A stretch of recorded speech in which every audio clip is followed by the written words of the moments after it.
بسم الله والحمد لله والصلاة والسلام على رسول الله وعلى آله واصحابه اجمعين. لومړی خو ټول هغه څخه زړه له تله مننه کوم چې تر دې دمه زموږ سره زموږ چینل یې سبسکرایب کړی دی.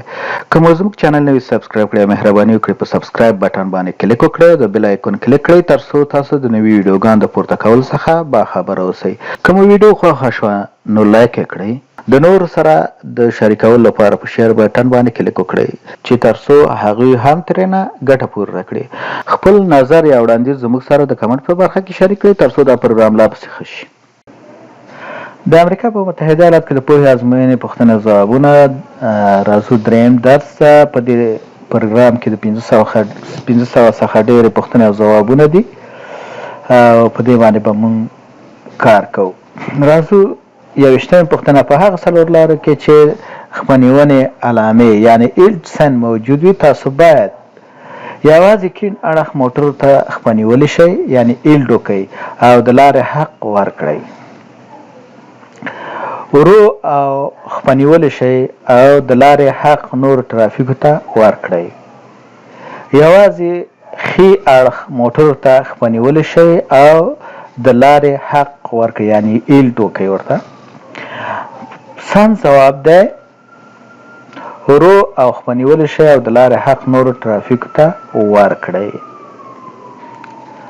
راځو 22مه پوښتنه که چیرې یو لوی موټر یا بس د درېدو څخه وروسته اشاره لګولې وي او عمومي یا اصلي سړک ته داخلیږي تاسو باید کیڼ لور ته حرکت وکړئ، خپنیولی شئ یعنې ایلډ وکړئ، د تېرېدو لپاره خپل موټر ته سرعت ورکړئ یعنې سرعت واخلئ او د دې نه تېر شئ تر څو چې دا سړک ته راوځي.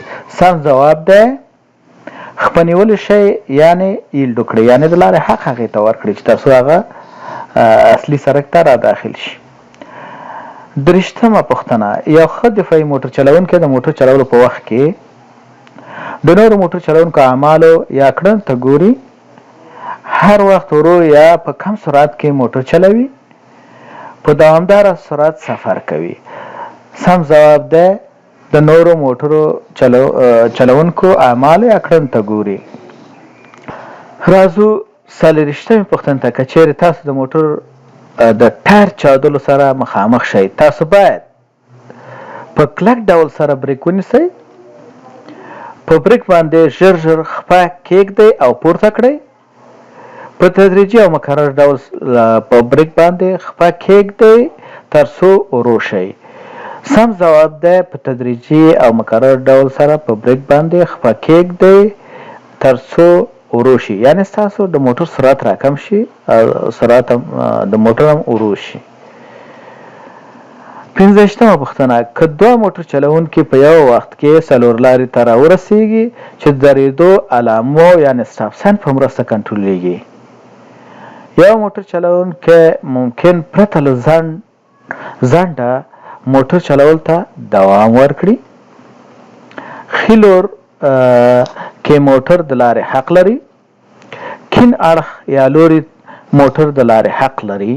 سم ځواب دی ښي لور کې موټر د لارې حق لري. کوم چې مثال کوم موټر چې ستاسو ښي لور ته دی یا دوه موټر کله چې یو ځای راورسېږي د کوم یو چې ستاسو ښي لور ته دی د هغې د لارې حق دی چې هغې ته تاسو د لارې حق ورکړئ او هغه لاړ شي. 26مه پوښتنه که تاسو وارخطا عصبي په قهر یا ژاړئ نو تاسو باید موټر ونه چلوئ، یو اندازه وخت د موټر د انجن چالانولو څخه د مخه انتظار وکړئ. په تیز سرعت کې موټر وچلوئ ځکه چې دا ستاسو خواصو پورې اړه لري. د موټر چلولو پر مهال باید یو ملګري ته زنګ ووهئ. سم ځواب دی یعنې موټر ونه چلوئ، یو اندازه وخت د موټر د انجن چلانولو څخه د مخه انتظار وکړئ یعنې تر څو ستاسو د هغه وارخطایي یا ستړتیا یا قهر یا عصبي کېدل د منځه لاړ شي او تاسو ارامه شئ، دې دپاره آماده شئ چې موټر چلولو ته ادامه ورکړئ. نو په هغه وخت کې خپل موټر ولګوئ یا چالانه کړئ او بیا حرکت وکړئ. په هغه حالت کې که عصبي یاست او یا په قهر یاست یا د یو کار د وجې تاسو متاثره شوي یاست ژاړئ، نو په هغه صورت کې به تاسو موټر ونه چلوئ.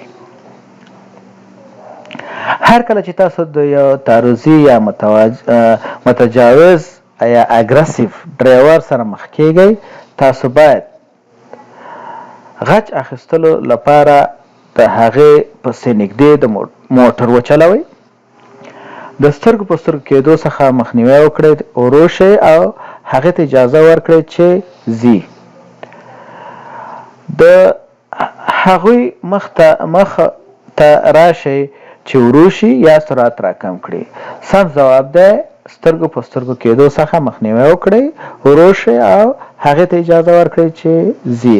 یو وخت کې د داسې ډرایور چې مثال اګریسیو یا متجاوز ډرایور د هغه ډرایور څخه عبارت ده چې بې ځایه مثال ستاسو مخ ته راځي، ستاسو خوا ته تیزیږي یا وروسته ورپسې نږدې راځي، نو د داسې خلکو سره مخامخ سترګو په سترګو کېږئ مه او فاصله خپل ساتئ، خپل سرعت راکموئ او ورو کېږئ، دوی ته اجازه ورکړئ چې ځي، ځان پرې مه پویوئ. د سړک په منځ کې یو مات ژیړ رنګه خط دا را په ګوته کوي. لاینونه په مخالف لوري حرکت کوي او موټر چلوونکو ته اجازه نشته چې تیر شي. لاینونه په ورته لوري حرکت کوي او موټر چلوونکي ته اجازه نشته چې تیر شي. چې موټر بل مخالف لوري ته اوښتلی شي کله چې خوندي وي. سم ځواب دی چې موټر بل مخالف لوري ته اوښتلی شي چې خوندي وي. مثال که چېرته یو ژیړ خط وي، ژیړ خطونه معمولا دوه طرفه سرکونه سره جدا کوي، مثال یعنې دوه طرفه ترافیک سره جدا کوي. کله چې مات وي، که مات نه وي جامد وي، په هغه وخت کې ته د دې خط نه نشي تېرېدی، او که مات وي نو په هغه وخت کې ته کولی شې چې ستا مخکې ته دا کوم موټر دی دا مثال یا ډېر د هغه حد نه ډېر روزي او ته غواړې چې د دې نه مخکې شې، خو لومړی به هغې خوا نه وګورې چې هغه خوا ته خو موټر نشته د مخالف لور نه. کله چې ستاسو لپاره خوندي وي بیا به د دې موټر نه مخکې شئ او بېرته به خپل لاین ته یا خپل سړک ته راواوړئ. 9مه پوښتنه: سړک په منځ کې یو مات سپین رنګه خط دا را په ګوته کوي چې موټر په ورته مسیر حرکت کولی شي او موټر ته اجازه شته چې د یو لاین څخه بل لاین ته واوړي کله چې خوندي وي. لاینونه په مخالف لوري حرکت کوي او موټر چلوونکو ته اجازه نشته چې تیر شي. لاینونه په ورته لوري حرکت کوي او موټر چلوونکو ته اجازه نشته چې تیر شي.